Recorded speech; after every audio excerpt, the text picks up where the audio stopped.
ಇವತ್ತು ನಾವು ಮಾಡೋಣ ಮೊಟ್ಟೆ ಮತ್ತು ಆಲೂಗಡ್ಡೆ ಸುಕ್ಕ. ಅದನ್ನು ಹೇಗೆ ಮಾಡೋದಂತ ನೋಡೋಣ ಬನ್ನಿ.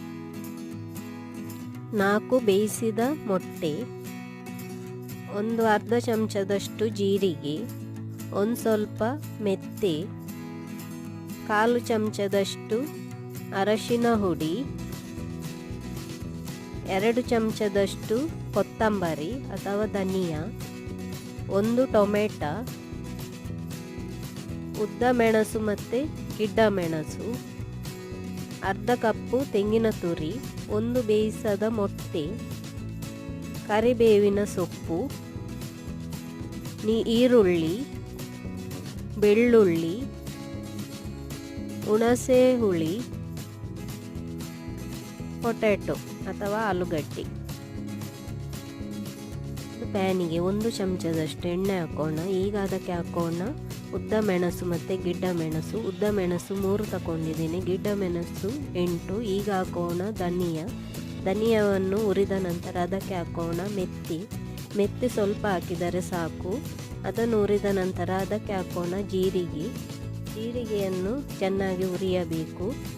ಎಲ್ಲವನ್ನು ಚೆನ್ನಾಗಿ ಹುರಿದ ನಂತರ ಅದಕ್ಕೆ ಒಂದು ಪ್ಯಾನ್ ಇಟ್ಟು ಅದಕ್ಕೆ 1 ಚಮಚ ಎಣ್ಣೆ ಹಾಕಿ ಅದಕ್ಕೆ ಹಾಕೋಣ ಈರುಳ್ಳಿ ಬಾಡಿದ ನಂತರ ಅದಕ್ಕೆ ಹಾಕೋಣ ಬೆಳ್ಳುಳ್ಳಿ ಬಾಡಿದ ನಂತರ ಅದಕ್ಕೆ ಹಾಕೋಣ ಕರಿಬೇವಿನ ಸೊಪ್ಪು.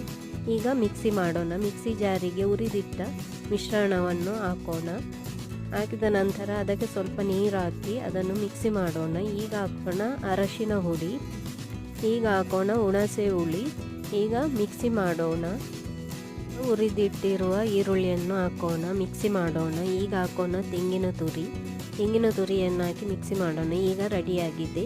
ಈಗ ಒಂದು ಪ್ಯಾನ್ ಇಟ್ಟು ಅದಕ್ಕೆ ನೀರು ಹಾಕಿ ಆಲೂಗಡ್ಡೆಯನ್ನು ಹಾಕೋಣ, ಟೊಮೆಟೊ ಹಾಕೋಣ. ಈಗ ಈರುಳ್ಳಿ ಹಾಕೋಣ, ಬೇಯಲು ಬಿಡೋಣ.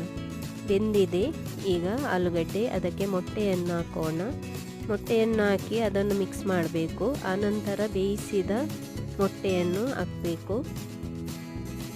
ಈಗ ಬೇಯಿಸಿರುವ ಮೊಟ್ಟೆಯನ್ನು ಹಾಕೋಣ. 4 ಮೊಟ್ಟೆಯನ್ನು ಬೇಯಿಸಿ ಇಟ್ಟಿದ್ದೇನೆ. ಈಗ ಕಡೆದಿಟ್ಟಿರುವ ಮಿಶ್ರಣವನ್ನು ಅದಕ್ಕೆ ಹಾಕೋಣ. ಅದನ್ನು ಹಾಕಿ ಮಿಕ್ಸ್ ಮಾಡಿ ನೀರು ಎಷ್ಟು ಬೇಕು ಅಂತ ನೋಡಿ ಹಾಕೋಣ. ಈಗ ನೀರು ಹಾಕೋಣ. ನೀರು ಎಷ್ಟು ಬೇಕಂತ ನೋಡಿ ಹಾಕಿದರೆ ಸಾಕು. ಈಗ ಅದನ್ನು ಚೆನ್ನಾಗಿ ಮಿಕ್ಸ್ ಮಾಡೋಣ. ನೀರು ಹಾಕಿ ಎಷ್ಟು ನೀರು ಬೇಕಂತ ನೋಡಿ ಹಾಕಿ ಅದಕ್ಕೆ ಉಪ್ಪು ಹಾಕೋಣ. ಉಪ್ಪು ಹಾಕಿದ ನಂತರ ಚೆನ್ನಾಗಿ ಮಿಕ್ಸ್ ಮಾಡಿ ಅದನ್ನು ಸ್ವಲ್ಪ ಹೊತ್ತು ಬೇಯಲು ಬಿಡೋಣ. ಈಗ ಸ್ವಲ್ಪ ಹೊತ್ತಿನ ನಂತರ ಬೆಂದಿದೆ. ಈಗ ಅದಕ್ಕೆ ಒಗ್ಗರಣೆ ಹಾಕೋಣ. ಒಗ್ಗರಣೆಗೆ 2 ಚಮಚ ಎಣ್ಣೆ ಹಾಕಬೇಕು. ಅದಕ್ಕೆ ಕಟ್ ಮಾಡಿದ ಈರುಳ್ಳಿಯನ್ನು ಹಾಕಬೇಕು. ಈರುಳ್ಳಿಯನ್ನು ಹುರಿಯಬೇಕು. ಅದನ್ನು ಕೆಂಪಾಗುವವರೆಗೂ ಹುರಿಯಬೇಕು.